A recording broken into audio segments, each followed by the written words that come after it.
প্রাক্তন উত্তর 24 পরগনার সন্দেশখালীর কানমারি এলাকায় প্রাক্তন তৃণমূল বিধায়ক সুকুমার মাহাতোর সঙ্গে যুক্ত একটি ক্লাবঘর থেকে সরকারি কৃষি সামগ্রী, ত্রিপল কম্বল সহ বিভিন্ন সরকারি প্রকল্পের ত্রাণ সামগ্রী উদ্ধারের অভিযোগকে ঘিরে ব্যাপক চাঞ্চল্য ছড়িয়েছে। অভিযোগ, কানমারি এলাকার মোহনবাগান ক্লাবঘরে বিপুল পরিমাণে সরকারি সামগ্রী মজুদ রাখা হয়েছিল।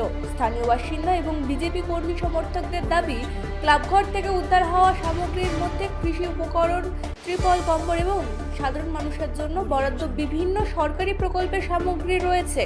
অভিযোগ, এই সমস্ত সরকারি সামগ্রী প্রাক্তন বিধায়ক সুকুমার মাহাতোর নির্দেশেই সেখানে রাখা হয়েছিল। ঘটনাস্থলে ভিড় জমে যায় এলাকাবাসী। তারা ঘটনাটির নিরপেক্ষ তদন্ত এবং দোষীদের বিরুদ্ধে কঠোর ব্যবস্থা নেওয়ার দাবি তুলেছেন। হয়েছে কি যে এমএলএ জিনিসপত্রগুলো, ত্রিপল, জামা কাপড়, বাচ্চাদের ত্রাণের সব জিনিসপত্র না দিয়ে সবই আটকে রেখে দিয়েছে।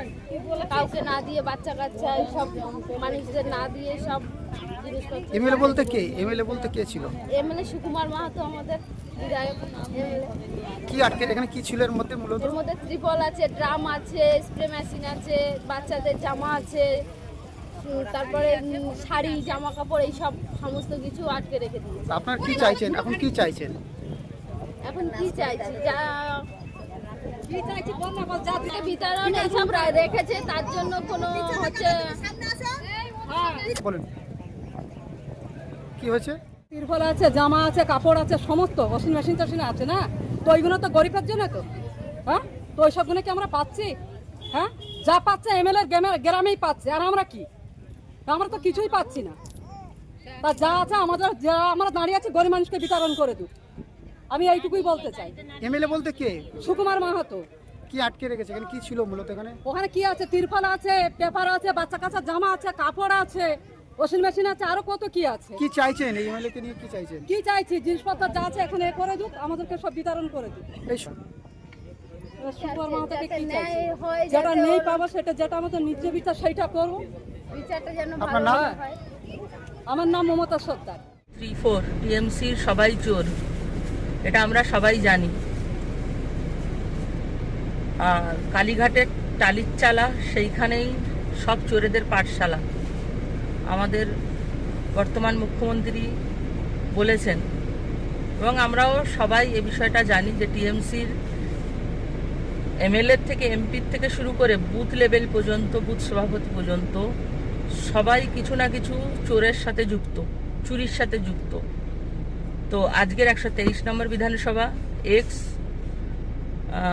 এমএলএ যিনি ছিলেন সুকুমার মাহাতো, তার পার্টি অফিসের সংলগ্ন ক্লাব থেকে প্রচুর পরিমাণ ত্রাণের জিনিসপত্র পাওয়া যায়। এই ত্রাণের জিনিসগুলো কাদের? আইলা, আমফান, এই নদীমাতৃক দেশের, ঝড় বৃষ্টির দেশে গরিব মানুষের জন্য যে সরকার যেসব প্রকল্প জিনিসপত্র দিয়েছিলেন, সেই সব জিনিসপত্র এইসব নেতারা নিজের আত্মসাৎ করেছেন, নিজেরা স্টোর করেছেন এবং পরবর্তীকালে বিভিন্ন জায়গায় নিজেদের সুবিধা মতন ব্যবহার করেছেন। এখনও সন্দেশখালীর বহু মানুষ আছে যারা নদীর চরে বাস করে। ঝড় বৃষ্টি হলে তাদের ঘর ঝড়ে তলিয়ে পড়ে, বন্যায় তলিয়ে যায়, ঝড়ে উড়ে যায়। সেই সব মানুষগুলো একটা প্লাস্টিক পর্যন্ত পায় না। আর এইসব নেতারা নিজেদের আত্মসাৎ করে রেখেছে, নিজেদের কাছে রেখেছে এই গরিব মানুষগুলোর ত্রাণের জিনিসপত্র। ছি, এদের লজ্জা লাগার দরকার। ধন্যবাদ। দীর্ঘ 10 বছর ধরে আমি বিধায়ক। তো বিধায়ক কোটায় কিছু পলিথিন, কিছু কম্বল, কিছু জামা প্যান্ট, কাপড় এগুলো আসে। গত রমজানের ঈদের সময় এসডি অফিস থেকে কিছু মালপত্র আসে, কিন্তু আমাদের তো রাখার জায়গা নেই, আলাদা করে গোডাউন ভাড়াও করা যায় না। তো আমি এটা হল ঘরে এই মালগুলো রেখেছিলাম। কিন্তু রমজান মাসের শুরুর সঙ্গে সঙ্গেই ভোট ঘোষণা হয়ে যায়। ভোট ঘোষণা হওয়ার পর নির্বাচন বিধি লাগু হয়েছে। আমি চেষ্টা করেছি, ভিডিওকে বলেছি মৌখিক যে মালগুলো কি করব। ভিডিও বলেছে এখন তো মাল ডিস্ট্রিবিউট করা যাবে না। তারপরে ভোট পরবর্তী সময়ে সরকার পরিবর্তন হয়েছে। আমিও চেষ্টা করেছিলাম মালগুলো দেওয়ার, কিন্তু এত রাজনৈতিক উত্তেজনা, সেক্ষেত্রে ওই মালগুলো বের করে মানুষকে দিতে পারিনি। ফলে আজকে যেটা হচ্ছে যে রাজনৈতিক একটা হিংসা ছড়ানোর জন্য, রাজনৈতিক প্রতিদ্বন্দ্বিতা করার জন্য আমি বিধায়ক এবার টিকিট পাইনি, কিন্তু আমি মানুষের সঙ্গেই ছিলাম। তো সেই ক্ষেত্রে মালগুলো দিতে পারিনি। আজকে সেটা অপপ্রচার হচ্ছে, মালগুলো আত্মসাৎ করেছি, মালগুলো চুরি করেছি। দেখুন, আমি 10 বছর ধরে কেউ একটা কথা বলতে পারবে না আমি কোনো মাল চুরি করেছি, আত্মসাৎ করেছি। আজকের মালগুলো গচ্ছিত রাখাই ছিল। আমরা আইনগতভাবে চেষ্টা করছিলাম মালগুলোকে এভাবে ডিস্ট্রিবিউট করা যায়। তার মাঝখানে এই মালগুলো নিয়ে একটা অপপ্রচার করা হচ্ছে, আমার নামে বিভ্রান্ত ছড়ানো হচ্ছে।